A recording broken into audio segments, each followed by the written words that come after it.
Hello. तो आज start करेंगे हम क्रैश कोर्स, राइट। जब तक आप लोग डेटा सबमिट नहीं करते थे कि आप लोग 3 चैप्टर्स पर वीडियो चाहिए, तब तक हम लोग काइनेमेटिक्स से स्टार्ट करते हैं। काइनेमेटिक्स में हम 2-3 जो मेन इंपॉर्टेंट पोर्शन हैं like river boat problem, non uniformly accelerated motion and man and rain problem, ये भी डिस्कस करते हैं। आफ्टर दैट आपके जो वीक पॉइंट्स हैं, जो वीक कॉन्सेप्ट हैं, आप उनका डेटा सबमिट करते जाएंगे सो दैट कि मैं उन पर आपकी वीडियो दे पाऊँ। ओके, चलो तो स्टार्ट करते हैं। सबसे पहले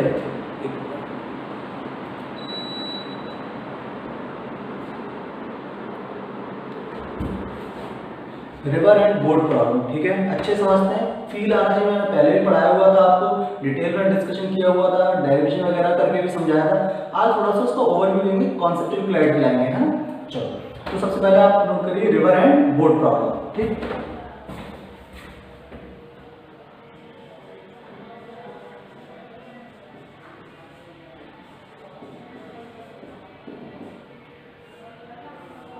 देखिए रिवर एंड बोट में सबसे पहले हमें टर्मिनोलॉजी समझ आनी चाहिए, ठीक है। टर्मिनोलॉजी मतलब जैसे VVR, इसे हमने क्या रीड किया था, नोट्स रखिए आप अपने पास जिससे कि आपको और बेहतर समझ आ पाए। VVR is what, velocity of boat in still water, या फिर हम इसे हम क्या रीड करते थे, velocity of boat with respect to river. Means ये बोट की खुद की कैपेबिलिटी है कि वो मूव करते हुए पानी में, फ्लो करते हुए पानी में कितनी स्पीड से चल सकती है, ठीक है। इसमें वाटर का कोई रोल नहीं, ये उसकी खुद की कैपेसिटी है। Got my point? ओके, तो आप लिख सकते हो इसके नीचे इसे और क्या रीड करते थे VVR को, velocity of boat with respect to river, clear. या फिर एंजिन स्पीड, ये भी हमने हम इससे 3 चीजें पढ़ते हैं, क्या क्या, velocity of boat in still water, second velocity of boat with respect to river, या फिर engine speed. Got my point? Okay, second VR, G लिख सकते हैं, नहीं लिखते तो भी चलता है। VR is what, velocity of river with respect to ground.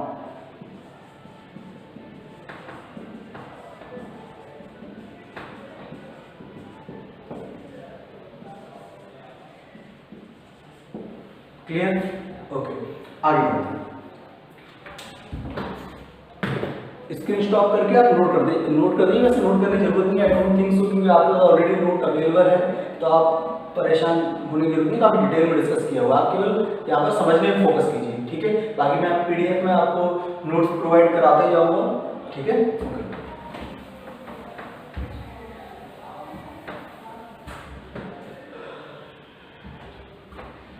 इसमें 2 पॉइंट सबसे पहले आते हैं, down stream and up stream. तो डाउन स्ट्रीम का मतलब समझिए पहले। डाउन स्ट्रीम का मतलब होता है जिस डायरेक्शन में रिवर फ्लो कर रही है उसी के साथ साथ जाना, एंड अप स्ट्रीम जिस डायरेक्शन में रिवर फ्लो कर रही है उसके ऑपोजिट आना, clear. Down stream and up stream, अगर रिवर ऐसे मूव कर रही है, ऐसे फ्लो कर रही है और मैं इसी डायरेक्शन में बोट चला दे रहा हूं तो इसे क्या बोलेंगे, डाउन स्ट्रीम। और अगर इसके अपोजिट जाऊं, फ्लो के अपोजिट, तो इसे क्या बोलेंगे, अप स्ट्रीम, क्लियर। इससे भी क्वेश्चन आ जाते हैं कई बार। खैर, ध्यान से देखते हैं यहां पर।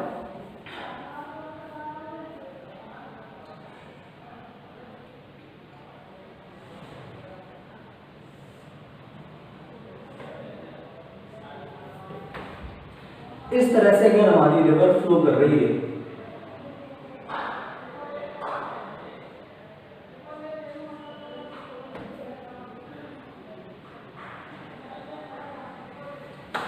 ठीक है, और उसकी स्पीड कुछ VR ले लेते हैं अब, और जो बोट है हमारी,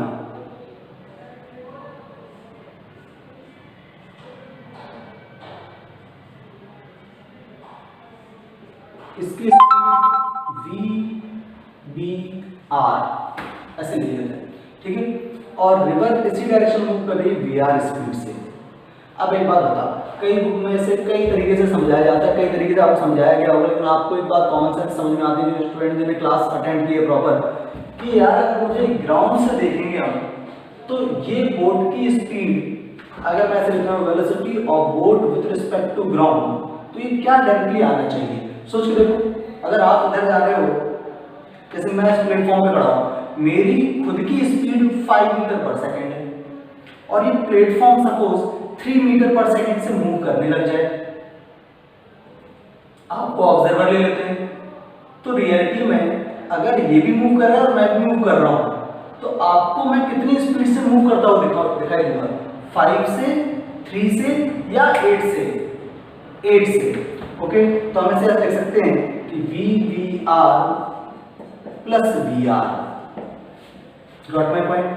कोई परेशानी? आपको रियलिटी में ऐसे समझ में आना चाहिए कि आप 12th में आ चुके हो, काफी डिस्कशन इसके ऊपर हो चुका है। बाकी बुक्स में कैसे होता है वो मैं बता देता हूँ।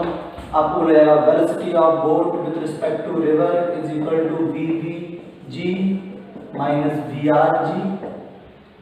तो यहां से VVG क्या हो जाएगा? VVR प्लस VRG, जो कि ये कॉमन सेंस है। क्लियर? आगे बढ़े? ओके, अब सोच के देख, अगर इसी तरह से बात करें डाउन स्ट्रीम की, किसकी बात करें? डाउन स्ट्रीम की, तो क्या डायरेक्टली बता सकता है कि velocity of boat with respect to ground क्या आने वाली है? अब ये बात लॉजिकल है कि बोट की स्पीड VVR, किसकी स्पीड? बोट की speed in still water should be greater than VR, तभी तो वो इधर आ पाएगा।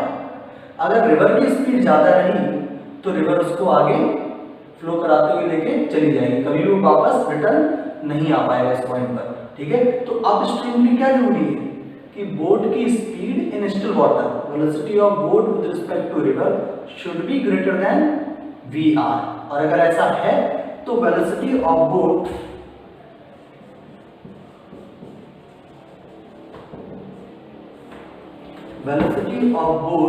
विद रिस्पेक्ट टू ग्राउंड क्या आनी चाहिए? सोच देखो, VVR माइनस VR, और डायरेक्शन क्या होगी उसकी? बोट की ग्राउंड के रिस्पेक्ट में इधर की साइड। क्लियर? कोई परेशानी? 110%। न्यूमेरिकल बना ले इसके ऊपर। चलो आ जाओ, एक न्यूमेरिकल सॉल्व कर लेते हैं इसके ऊपर। स्क्रीन स्टॉप करके आप चाहो तो नोट कर लो, इसे नहीं करना उसे आगे बढ़ते हैं।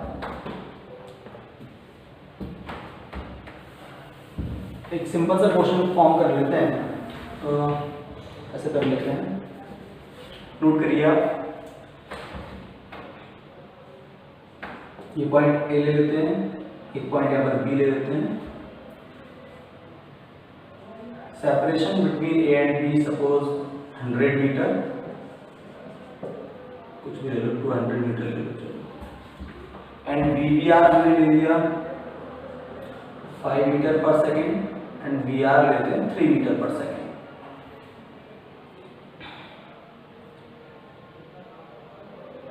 ठीक है, तो आपको क्वेश्चन ये है, थोड़ा सा अलग टाइप का क्वेश्चन पूछ लेते हैं।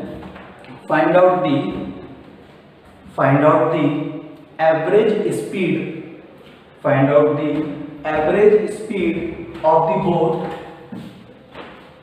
when it return back to a point. Find out the average speed of the boat when it return back to point A. ठीक है, अब एक बात समझते हैं आप, एवरेज स्पीड क्या होती थी? वेलोसिटी नहीं पूछ रहा हूं, speed, average speed, total distance, जब वो A से B पर जाकर A पर रिटर्न आ जाएगा तो टोटल डिस्टेंस कितना हो जाएगा? क्या ये हो जाएगा 400 total distance upon total time. Total time वो क्या होगा? यहां से यहां जाने में जो टाइम लगा और जो यहां से यहां तक आने में टाइम लगा। ठीक है, तो यहां से यहां तक जाने में टाइम, उसे मैंने टाइम को नाम दे दिया T1 और रिटर्न आने में जो टाइम लगा उसे बोल दिया T2। लेकिन कितना इजी क्वेश्चन है, देखो समझ में आ जाएगा। क्या लिखेंगे हम यहाँ पर? 400 अपॉन, जब वो यहां से यहां जा रहा है तो वो कितना डिस्टेंस ट्रेवल कर रहा है? 200 मीटर। बट उसकी स्पीड क्या होगी? सोच के देखो, अभी समझाया था क्या 5 और ये 3 ऐड हो जाएंगे तो क्या 8 आ जाएगा। तो सोचो T1 का वैल्यू क्या लिखोगे आप, T1 का वैल्यू लिखोगे 200 बाय 8 प्लस 1 मिनट।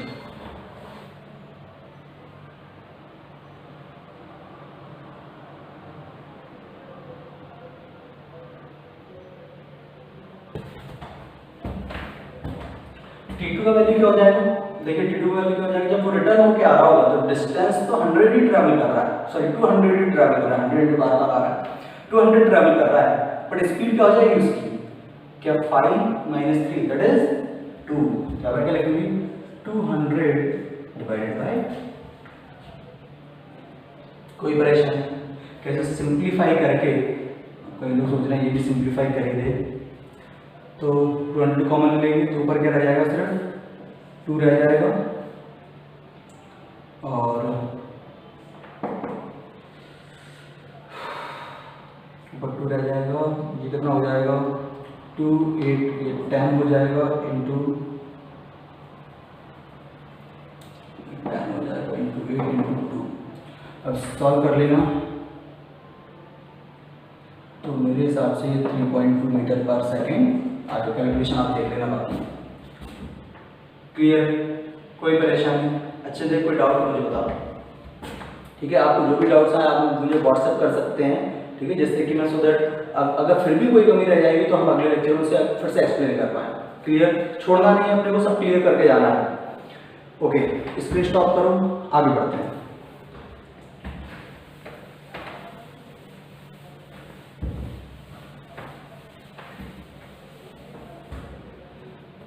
अब देखिए जो रिवर एंड बोट पर जो काफी सारे जो क्वेश्चंस आते हैं वो यहाँ पर भी ऐसे आते हैं। देखिए यहाँ पर ऐसे अपना रिवर वीआर स्पीड से मूव कर रहा है, ये अपना ए पॉइंट और ये अपना बी पॉइंट, ठीक है।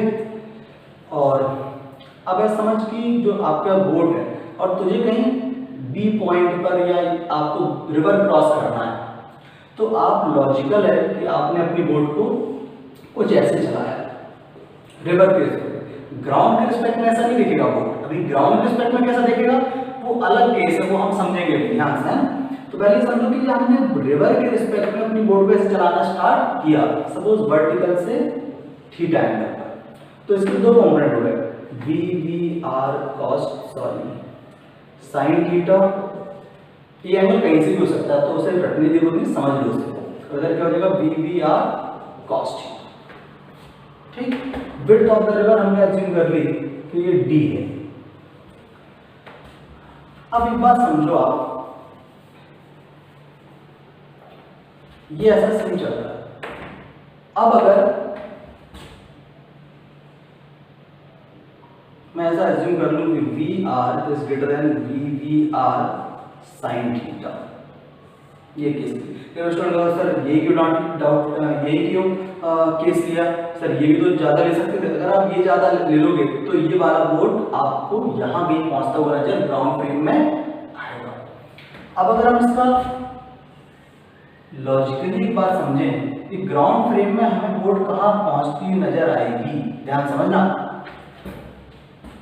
क्या वाई डायरेक्शन में सिर्फ V V R cos theta है तो वो तो इधर ही रहेगा ऐसे V V R cos theta, और इधर नेट स्पीड क्या हो जाएगी, क्या इधर है वी आर और इधर है V V R sine theta, और आपने इसको ज्यादा माना है तो नेट स्पीड क्या हो जाएगी इस डायरेक्शन में V R minus V V R sine theta. Clear, okay. तो ग्राउंड फ्रेम में नेट स्पीड कहाँ होगी, इधर की साइड, और वो कहाँ पहुंचेगा फाइनली, वो पहुंचेगा इस पॉइंट पर। ये ए पॉइंट था, ये बी पॉइंट था और ये सी पॉइंट था। क्लियर, क्या ये एंगल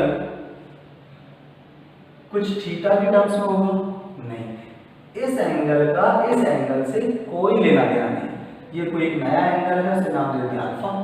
अब देख ये अल्फा है तो ये भी अल्फा है, ठीक है। और जहां हम तो क्रॉस करके यहां पहुंचना चाहते थे लेकिन हम पहुंच गए सी पॉइंट पर, तो displacement travelled by the boat is known as drift. Clear? तो ये ड्रिफ्ट को हमने एज्यूम कर लिया कि x है, ठीक है, ओके। आप सोच कर देखो, अगर मैं आपसे बोलूं कि time taken by the boat to cross the river, तो आप क्या बोलोगे कि रिवर को क्रॉस करने में जो टाइम लगा, तो टाइम इक्वल क्या होगा, डिस्प्लेसमेंट, जिस डायरेक्शन का डिस्प्लेसमेंट उसी डायरेक्शन की स्पीड। तो इस डायरेक्शन का डिस्प्लेसमेंट कितना है, विड्थ ऑफ द रिवर के इक्वल। तो हम कहेंगे time taken by the boat to cross the river will be d upon vvr cos theta. कई बार स्टूडेंट कहते हैं सर और किसी तरीके से टाइम नहीं कैलकुलेट कर सकते हैं, बिल्कुल कर सकते हैं, कोई रॉकेट साइंस नहीं उसमें। अगर हम इन दोनों का रिजल्टेंट कैलकुलेट करें और ये d और x भी कैलकुलेट करें, तो इस डायरेक्शन की स्पीड और इस डायरेक्शन का डिस्प्लेसमेंट, तो क्या उससे भी टाइम निकल आएगा। लेकिन हमारा कॉमन सेंस ब्रेन चलता है, कॉमन सेंस अच्छा है, तो यार इस डायरेक्शन का डिस्प्लेसमेंट d है और vvr cos थीटा एक इजी वाली टर्म है, तो उसी से कैलकुलेट कर लेते हैं ना, फालतू में यहाँ क्यों जाएंगे। क्लियर? ओके, तो ये हो गया टाइम। दूसरा पॉइंट ड्रिफ्ट का, कि ड्रिफ्ट क्या हो, तो ड्रिफ्ट कभी भी क्या हो जाए, ड्रिफ्ट है क्या चीज, क्या displacement along x direction, acceleration तो है नहीं, तो क्या लिखोगे आप, s इज इक्वल टू सिर्फ उस डायरेक्शन ut, उस डायरेक्शन की स्पीड एंड उस डायरेक्शन में और उस पॉइंट तक जाने में, उस डायरेक्शन में डिस्प्लेसमेंट ट्रेवल करने में लिया गया टाइम। ओके, तो इस डायरेक्शन में स्पीड क्या है, vr minus vvr sin theta, और टाइम क्या है, जब वो यहां पहुंचा तो टाइम कितना लगा, यहां से यहां पहुंचने में टाइम कितना लगा, क्या ये वो टाइम है, तो हम कहेंगे इससे मल्टीप्लाई कर देंगे d upon vvr cos theta. Clear? कोई परेशानी, कॉन्सेप्ट क्लियर हो रहा है, फील आ रही है से? ओके, अब इसके कुछ स्पेशल केस जहां से क्वेश्चन आते हैं, बहुत ज्यादा आते हैं, उन पर हम थोड़ा स्ट्रेस देते हैं, बहुत ही कॉमन सेंस के, मतलब कोई रॉकेट साइंस नहीं है उनमें। सबसे पहला पॉइंट जो आपके नोट्स में ऑलरेडी दिखाया हुआ है, शॉर्टेस्ट टाइम। देखिए दो क्वेश्चन आएंगे, shortest time and shortest displacement. Shortest time में डिस्प्लेसमेंट शॉर्टेस्ट हो ऐसा कोई लॉजिक नहीं है, और शॉर्टेस्ट डिस्प्लेसमेंट में सबसे मिनिमम टाइम लगे ऐसा भी कोई लॉजिक नहीं है ना। कई बार स्टूडेंट को ऐसा लगता है शॉर्टेस्ट टाइम है तो जो डिस्प्लेसमेंट ट्रेवल करना पड़ा होगा रिवर को क्रॉस करने में वो भी सबसे कम रहा होगा, ऐसा कोई लॉजिक नहीं। मैंने पहले भी बताया, फिर अभी समझा देता हूँ मैं आपको। क्लियर? ओके, तो सबसे पहला आप पॉइंट नोट करो, minimum time taken by the boat, minimum time taken by the boat to cross the river, to cross the river, ठीक है। कितना मिनिमम टाइम लगेगा, तो देखिए आप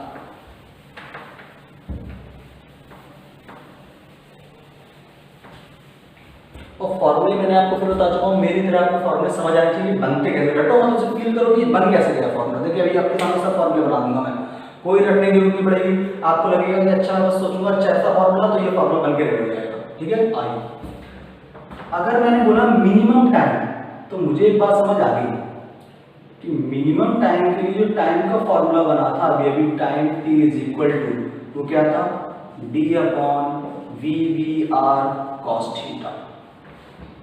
अब अगर मुझे टाइम को मिनिमम करना है तो एक बात क्लियर है, ना तो d चेंज हो सकता है ना vvr चेंज हो सकता है, चेंज क्या हो सकता है, सिर्फ ये एंगल। ये मिनिमम करने के लिए क्या मुझे cos थीटा का मैक्सिमम वैल्यू सब्स्टिट्यूट करना चाहिए, और cos थीटा का मैक्सिमम वैल्यू क्या हो सकता है, बहुत बढ़िया 1, कितने एंगल पर, 0 डिग्री एंगल पर। मतलब मिनिमम टाइम का वैल्यू कितना होगा, d अपॉन vvr। फॉर्मूला बन के रेडी है, बन गया। और आपसे अगर पूछा जाए कि मिनिमम टाइम के लिए आपको अपनी बोट रिवर के रिस्पेक्ट में कैसे चलानी पड़ी, तो आपका आंसर क्या होगा, परपेंडिकुलर टू रिवर करंट। क्या इधर भी आर, तो बोट आपकी पहुंची कहां, यहां कहीं सी पॉइंट।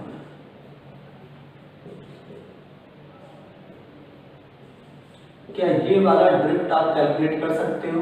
बहुत इजीली कैलकुलेट किया सकता है ये drift. x is equal to इस डायरेक्शन की स्पीड, इस समय क्या है x डायरेक्शन की स्पीड vr, टाइम कितना लगा इस पॉइंट पे जाने के लिए d अपॉन vvr। लो बन गया फॉर्मूला। क्या रॉकेट साइंस फादर डराते लोग रिवर बोर्ड प्रॉब्लम बहुत टफ हो, क्या टफ? कुछ भी टफ नहीं है, कॉमन सेंस है बिल्कुल। पक्का समझ आया? ओके आगे बढ़ो। Second case,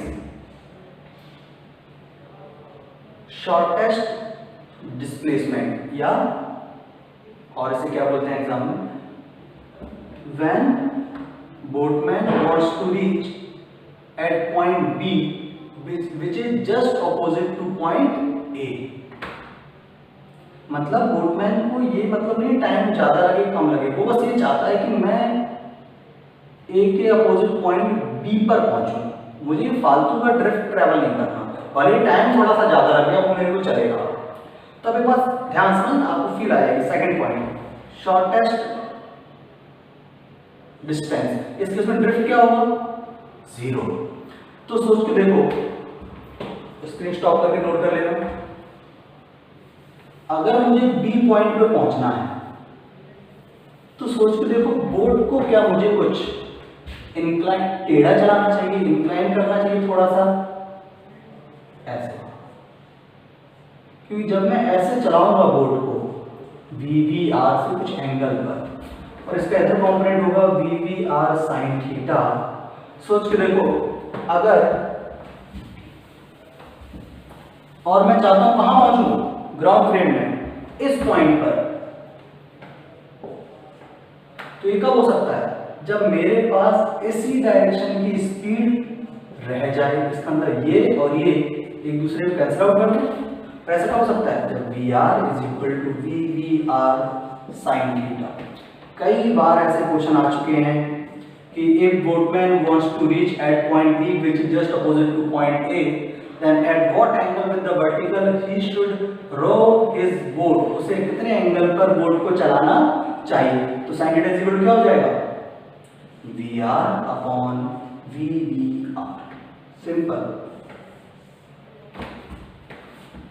clear? अच्छा, इस केस में ड्रिफ्ट कितना है? 0। बट इस केस में टाइम कितना लगा? Time taken by the boatman to cross the river when he reach a point which is just opposite to point A. Time कितना लगा? d, और इस डायरेक्शन की स्पीड कितनी है? VVR cos theta. तो टाइम इज इक्वल टू क्या हो जाएगा? d upon VVR।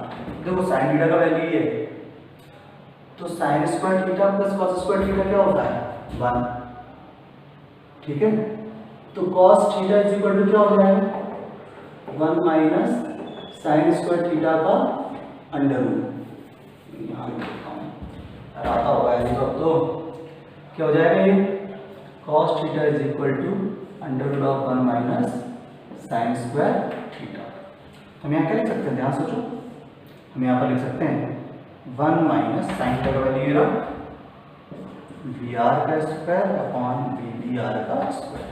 तो time t is equal to क्या हो जाएगा? d अपॉन, जब ये VVR एलसीएम लेके VVR बाहर आएगा तो कैंसिल हो जाएगा, अंडर रूट में क्या रहेगा? सिर्फ VVR का स्क्वायर माइनस VR का स्क्वायर।